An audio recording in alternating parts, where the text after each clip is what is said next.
Hello दोस्तों, स्वागत है आपका हमारे चैनल में, जिसमें आपको मिलती है रहस्य भरी बातें जानने को। अगर आपने हमारे चैनल को सब्सक्राइब नहीं किया तो सब्सक्राइब कर दीजिए और बेल आइकन को प्रेस कर। ग्रहों के रंग अलग अलग क्यों होते हैं? ग्रहों का रंग इस कारण होता है कि वे किस चीज से बने हैं। सौरमंडल के ग्रह अपने स्वरूप में विविध हैं। बुध का रंग स्लेटी ग्रे है, जबकि शुक्र का रंग मोती जैसा सफेद है। पृथ्वी का रंग नीला है और मंगल का रंग सांवला लाल है। यहाँ तक कि गैस दिग्गज भी अलग अलग हैं। नेपच्यून और यूरेनस एक अपारदर्शी नीले रंग के हैं, जबकि बृहस्पति और शनि चमकदार लाल भूरे रंग की पट्टियों के साथ ज्यादातर बेज रंग के हैं। लेकिन ये ग्रह इतने भिन्न क्यों हैं?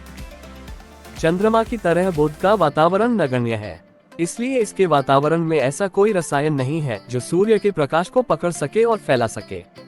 इसलिए बुध ग्रह के आकाश का कोई अलग रंग नहीं है। इस ग्रह के आकाश का रंग काला दिखाई देता है। अब चलते हैं शुक्र ग्रह की तरफ। हमारी धरती का सबसे नजदीकी ग्रह शुक्र है, वहीं सूर्य का ये दूसरा सबसे नजदीकी ग्रह है। हालांकि शुक्र पृथ्वी के मुकाबले सूर्य के ज्यादा नजदीक निकट है। इसके बाद भी शुक्र ग्रह की सतह धरती के मुकाबले सूर्य का प्रकाश बहुत कम हासिल कर पाती है। दरअसल ऐसा शुक्र के वातावरण की मोटाई के कारण होता है। शुक्र ग्रह का वातावरण पृथ्वी की तुलना में लगभग 90 गुना घना है। सूर्य का प्रकाश शुक्र पर वायुमंडल में उतनी आसानी से प्रवेश नहीं कर सकता। दूसरे शब्दों में कहें तो इसका आकाश नारंगी रंग से मिलता जुलता होता है। अब बात करते हैं पृथ्वी ग्रह की। हमारे ग्रह पृथ्वी को नीला ग्रह कहा जाता है। इसका कारण है कि धरती के ऊपर का आसमान चमकीला नीला है। धरती पर मौजूद सागर और महासागर जैसे पानी के विशाल स्रोत हमारे आकाश के नीले रंग के लिए जिम्मेदार हैं। दरअसल ये विशालकाय जल स्रोत ही नीला रंग प्रतिबिंबित करते हैं और हमारी पूरी दुनिया को अंतरिक्ष से नीला दिखाते हैं। अब बात करते हैं मंगल ग्रह की। मंगल ग्रह की सतह और आकाश दोनों लाल हैं। ये कोई संयोग नहीं है कि मंगल ग्रह की धरती और आकाश दोनों एक ही रंग के हैं। मंगल की चट्टानों के ऑक्सीकरण के कारण सतह ही लाल है। दूसरे शब्दों में कहें तो मंगल एक जंग लगी दुनिया है। इसके अलावा मंगल पर अक्सर धूल भरी आंधियां आती हैं, जिनमें से कुछ पूरे ग्रह को ढक सकती हैं। ये धूल भरी आंधियां धूल के कणों को उड़ाकर पूरे वातावरण में फैला देती हैं। वहीं इसकी सतह का गुरुत्वाकर्षण कम होने के कारण लाल धूल के कण ज्यादा लंबे समय तक वातावरण में रह सकते हैं। ये लाल धूल के कण ही मंगल ग्रह के लाल आकाश के लिए जिम्मेदार हैं। Install up.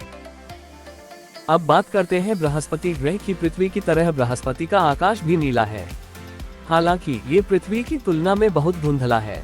दरअसल बृहस्पति पृथ्वी की तुलना में बहुत कम सूर्य का प्रकाश हासिल कर पाता है, इसलिए इसका सटीक कारण अब तक पता नहीं चल पाया है।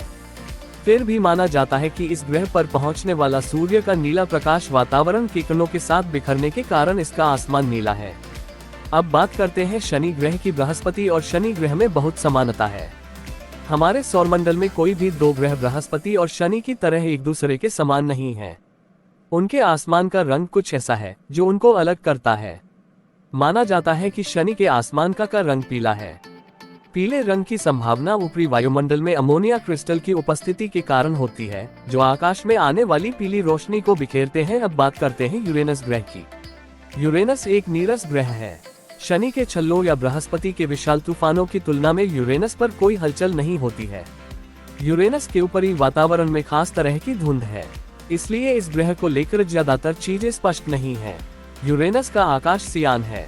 इसके वातावरण में नीले और हरे रंग के प्रकाशमान मीथेन मौजूद है, इसलिए इसके आसमान का रंग सियान है। अब बात करते हैं नेपच्यून ग्रह की। नेपच्यून का आकाश पृथ्वी के आसमान की तरह नीला है।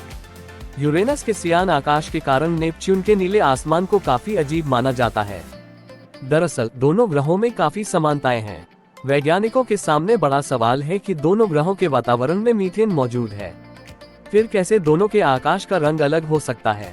माना जाता है कि नेपच्यून पर आने वाले ज्यादा तूफानों के कारण ऐसा हो सकता है।